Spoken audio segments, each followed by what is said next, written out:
Hello everyone, আসসালামু আলাইকুম and welcome to my first blog super hero Aryan এই YouTube চ্যানেলে আপনাদের সবাইকে স্বাগতম জানিয়ে শুরু করছি আমাদের first blog Dhaka to Saint Martin tour. তো সেন্ট মার্টিন যাওয়ার জন্য আমরা ফার্স্টে যে কাজটি করেছিলাম সেটা হচ্ছে বাসা থেকে বের হয়ে সরাসরি চলে গিয়েছিলাম ইম্পেরিয়াল এক্সপ্রেসের কাউন্টারে। সেই কাউন্টারে গিয়ে কিন্তু আমাদের বাসটা ফার্স্ট আমরা ধরি। এই যেখানে যে বাসটা দেখছেন দাঁড়ানো, এই বাসটা কিন্তু আমরা এই বাসে ট্রাভেল করে সেন্ট মার্টিন গিয়েছিলাম, দ্যাটস মিন টেকনাফ পর্যন্ত। আমরা যে দেখেন আমার ছেলেরা কত শান্ত হয়ে গাড়ি দেখছে। আর এই ট্রলিটা আমাদের, আমরা তিনজন। তখন বাজে রাত 11টার মতো। মামা কুমিল্লা হাইওয়েতে গাড়ি চালাচ্ছে, খুব স্পিডে গাড়ি চালাচ্ছে। আমরা সব মানে একটু ভীত হয়ে দেখছিলাম। আর আমার ছেলেটা এই সময় খুব দুষ্টামি করছিল। আমার ওয়াইফের খুব ঠান্ডা লাগছিল, এসিতে খুব প্রবলেম হয় তার, তো সে পুরো একেবারে প্যাকেট হয়ে বসেছিল। কিন্তু আমরা খুব মজা করেছি। তো রাত যখন 12টা বাজে তখন আমরা কিন্তু কুমিল্লার ফার্স্ট একটা ট্রানজিট দেয় কুমিল্লাতে। আর এই রিসে গিয়ে দাঁড়ায় স্পটে। এই রেস্টুরেন্টের নামটা ছিল হচ্ছে গ্রিন কী জানো ছিল, যাই হোক আমি পরে বলে দিব। তো এই রেস্টুরেন্টটা খুব সুন্দর ছিল আর খুব পরিপাটি। আমরা এখানে ফার্স্ট ট্রানজিট দিই এবং এখান থেকে কিন্তু আমরা মিষ্টি খেয়েছিলাম, আমি আর আমার ছেলে। মিষ্টিটাও কিন্তু খুব খুব টেস্টি ছিল। আর এটার ভিউটাও কিন্তু সুন্দর, এই যে বাইরে এখানে দেখতে পাচ্ছেন। এই যে রিসোর্টটা এখন দেখেন, এটা গ্রিন ভিউ হোটেল। হ্যাঁ, এখানে কিন্তু আমরা যে বাইরে থেকে কফিটা নিয়েছিলাম পাশেই, কফিটাও খুব টেস্টি ছিল। আমি আর আমার ছেলে খুব মজা করেছিলাম। আর আরিয়ান তো একেবারে খুব মানে খুব শি হয়ে বসেছিল, কি হচ্ছে এত রাতেও কোনোদিন বাইরে আসেনি দেখছে। তো যাই হোক, আমরা ভোর 7টার সময় কিন্তু পৌঁছে গেছিলাম সীমান্ত সম্ভারে। সীমান্ত সম্ভারটা হচ্ছে টেকনাফ, যেখানে আমাদের গাড়ি থেকে নেমেছিলাম গাড়ি থেকে। সেখানে এই রেস্টুরেন্টের নাম হচ্ছে সীমান্ত রেস্তোরাঁ। এই সীমান্ত রেস্তোরাঁয় কিন্তু আমরা এখানে ওয়েট করেছিলাম এবং সকালের নাস্তাটা এখানে খেয়েছি। তো তারপর এখান থেকে হচ্ছে একটা অটোতে করে আমরা আমাদের যেখানে জাহাজ মানে ক্যারি সিনবাদের উদ্দেশ্যে কিন্তু এখান থেকে আমরা জার্নি শুরু করি। যদিও আপনারা, আমি সাজেস্ট করব যদি বাচ্চা কাচ্চা না থাকে তাহলে এই সব অটোতে ওঠার দরকার নেই, কারণ এখান থেকে আছে ওয়ার্কিং ডিস্টেন্স 5 থেকে 7 মিনিট। 5-7 মিনিট হাঁটলেই আপনারা যেতে পারবেন। তো আমার সাথে আমার বাচ্চা ছিল, ট্রলি ছিল, আমার ওয়াইফ ছিল, যে কারণে হচ্ছে গিয়ে আমাদের এই অটোটা নেওয়া। তো অটোর ড্রাইভারটাও খুব ভালো ছিল, অনেক হেল্প করছে। আর অটোর ড্রাইভার একেবারে কী বলবো, ওরা ওইখানে কিন্তু খুবই ডাকাত টাইপের। হ্যাঁ, ডাকাত টাইপের বলতে হচ্ছে কি, 5 মিনিটের ভাড়া নেবে আপনার কাছে 200, 300, 400 টাকা 5 মিনিট জাস্ট। হ্যাঁ, কিন্তু আমাদের অটো ড্রাইভারটা খুব ভালো ছিল। ও টাকা নিয়েছে ঠিক আছে, কিন্তু ব্যবহার আচরণ খুব ভালো ছিল, ও আমাদের খুব হেল্প করেছে।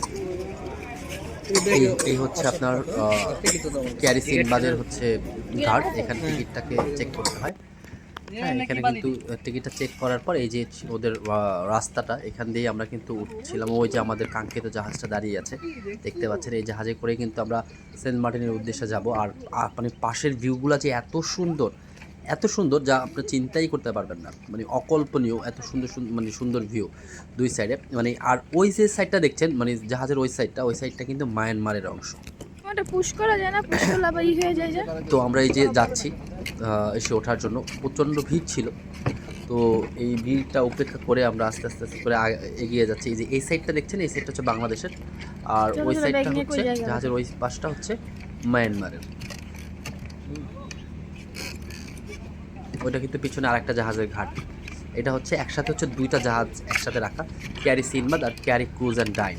তো আমার সব থেকে মজার বিষয়টা হচ্ছে আমরা গিয়েছিলাম হচ্ছে ক্যারি সিনবাদে, আর আসার সময় কিন্তু আসছে ক্যারি ক্রুজ অ্যান্ড ডাইন।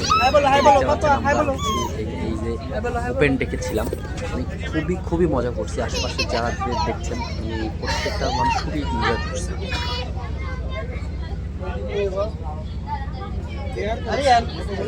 আমার ছেলে তো খুব মজা করছে, আর সব থেকে বেশি মজা করছে সাগরে গিয়া, যে সেন্ট মার্টিন গিয়া আর কি, ওইখানে খুব মজা করছে। এই যে আমাদের জাহাজটা ছেড়ে দিয়েছে দেখতে পাচ্ছেন, মানে এই জাহাজ চলাকালীন সময়ের বেস্ট ভিউটা হচ্ছে যখন সারস পাখিগুলা আমাদের পাশ দিয়ে আসে।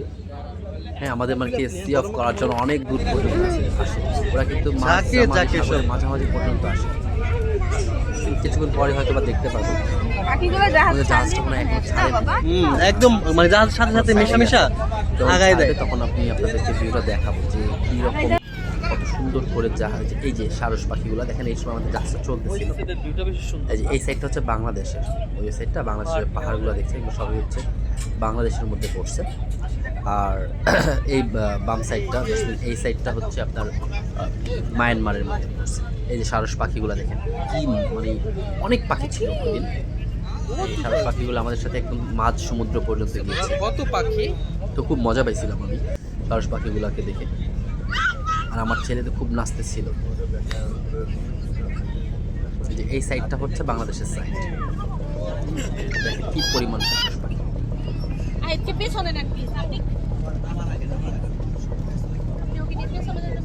অনেক অনেক পরিমাণ সারস পাখি ছিল। হ্যাঁ, মানে এই পাখিগুলো এত ভালো লাগছে। আর সবচেয়ে মজার বিষয় হচ্ছে আপনি টিপস বা কোনো কিছু ছুঁড়ে মারেন, ওটা পানিতে পড়তে পারে না, ওরা মানে তার আগেই উড়ন্ত অবস্থায় ওরা মুখে নিয়ে নেয়। বাম পাশে যে এলাকাগুলো দেখতেছেন এগুলো হচ্ছে মিয়ানমারের। মজা। বাম পাশে মিয়ানমারের এলাকা, এই সমস্ত এলাকা থেকে রোহিঙ্গারা বাংলাদেশে প্রবেশ করছে। কিন্তু আমাদের জাহাজ ছেড়ে দিয়েছে, জাহাজ যাচ্ছে সেন্ট মার্টিনের পথে। তো আমাদের এই যে যে পাহাড়গুলো দেখছেন, এই বাংলাদেশের সাইডের পাহাড়গুলো, এগুলো সুন্দর। এই সাইড হচ্ছে মায়ানমারের সাইড, যে এই সাইডে কিন্তু অনেক সারস পাখি ছিল। আর আমরা কিন্তু আস্তে আস্তে করে নায়াব নদী শেষ করে ওটা বঙ্গোপসাগরের দিকে ঢুকে গেছি। ওই যে মায়ানমার মোটামুটি মানে বলা যায় যে সাগরের না, তোমার side এ বিদেশ আছে। বড় উড়াই নিয়ে গেলাম। এখনো শেষে। তো এই হচ্ছে গিয়ে আমাদের জাহাজের জার্নিটা শেষ। আমরা এখানে হচ্ছে নেমেছি এই সেন্ট মার্টিনের এই ঘাটে, জেটি ঘাটে। এটাকে বলা হয় জেটি ঘাট।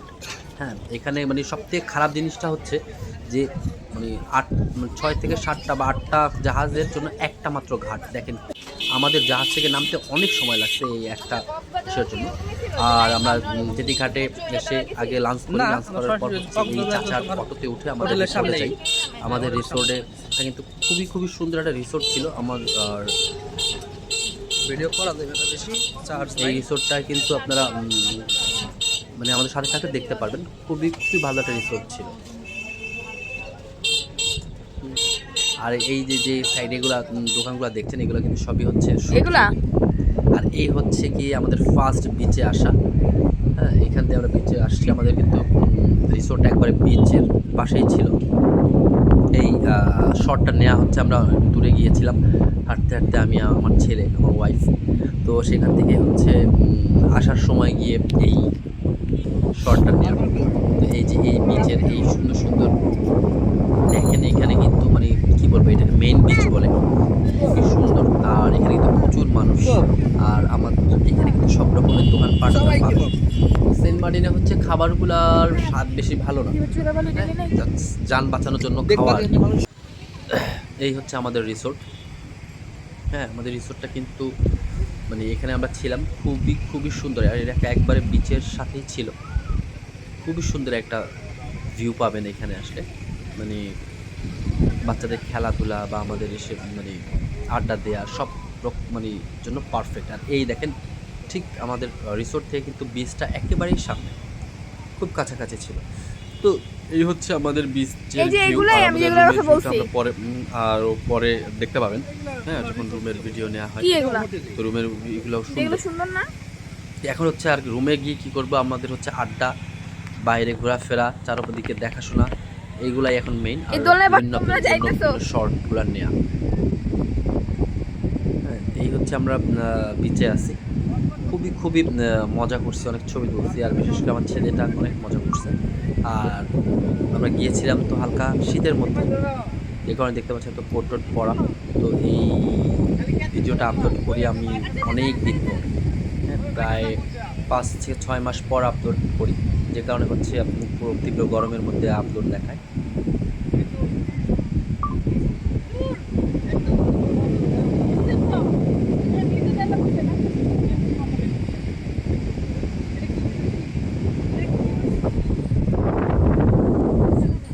আইডিয়া দাও।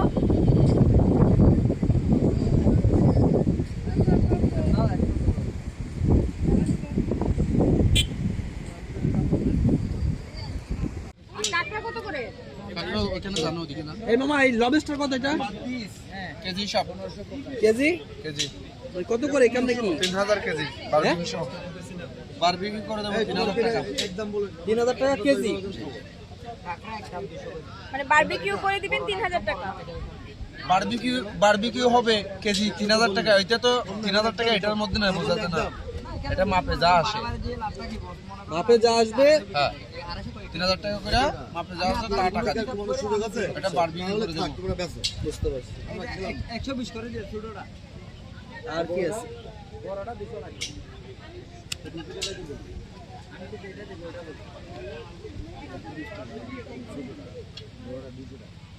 ফ্লাইং ফিশটা নাই মামা?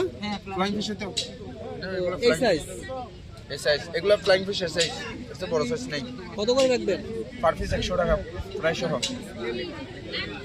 তাই কমাই টমাই রাখেন। সামনে তো 50 টাকা চাইলো আমার কাছে। 50 টাকা ফ্লাইং ফিশ অনেক ভালো। কমাই টমাই রাখেন। 50 টাকা পারে না? হ্যাঁ পারবেন না? কটা নেবেন? কটা নেবেন? আমরা অনেকগুলো আইটেমই খাবো, এই জন্য আগে একটা করে ঠিক করি। 20 টাকা কম দেন। হ্যাঁ 20 টাকা কম দেন, 80 টাকা দেন। আপনারা 50 টাকায় দিব। আমি একসাথে চাইছি, ওই দোকানে মাছ কম দেখে আমি ওখানে বসি নাই, বুঝছেন?